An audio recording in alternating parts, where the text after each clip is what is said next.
Hi everyone. In the previous video we have studied about the cout.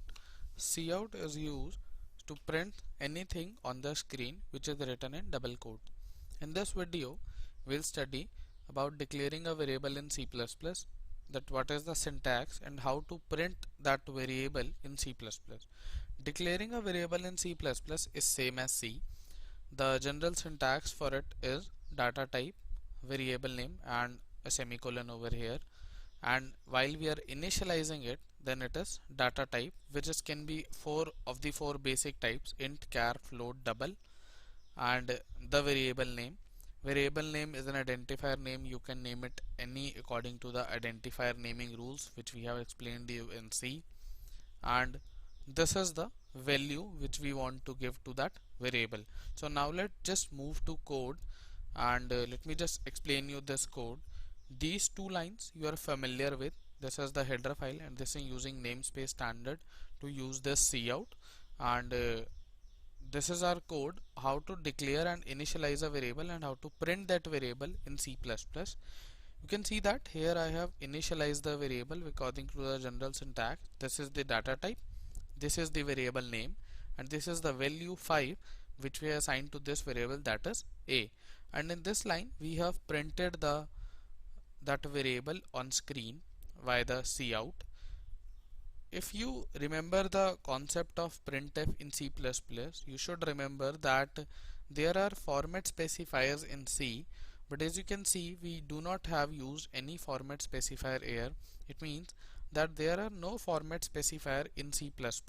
That is, if you want to print a integer, character, float, you just need to type cout, these angular brackets, two angular less than brackets, and that variable which you want to print on screen. So let me just compile this code. There is no error, and let me just run it for you. See, here 5 has been printed on the screen, this value, okay.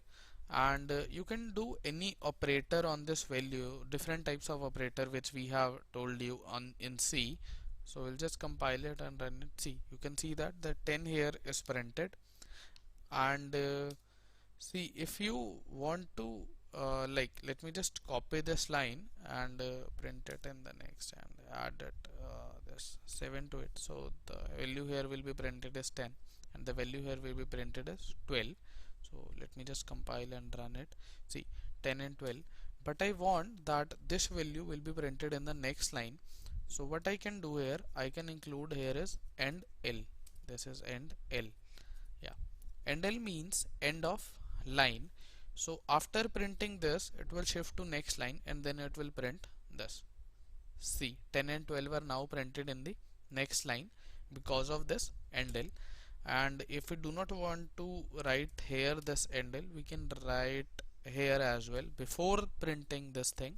So we can use it wherever you want. It does not mean that you need to write it at the end of the line. So we have written it here. There is no errors and no warning. I'll just run this code and see 10 and 12. And the escape sequence \n, which we have told you in C, also works in C++. You can use it by this way. See, and here two angular brackets. See, this is this for printing this, and this angular brackets for printing this thing. See, there are 0 as 0 warning and 10 and 12 are printed on the next. So there are two methods by which you can shift the control of your printing or taking output thing into next line, either by escape sequence, that is \n, and either by end L, that is the thing for C++. So this is the video about the declaration and initializing a variable in C++. In the next video you will study that how to take an input from user in C++. Thank you.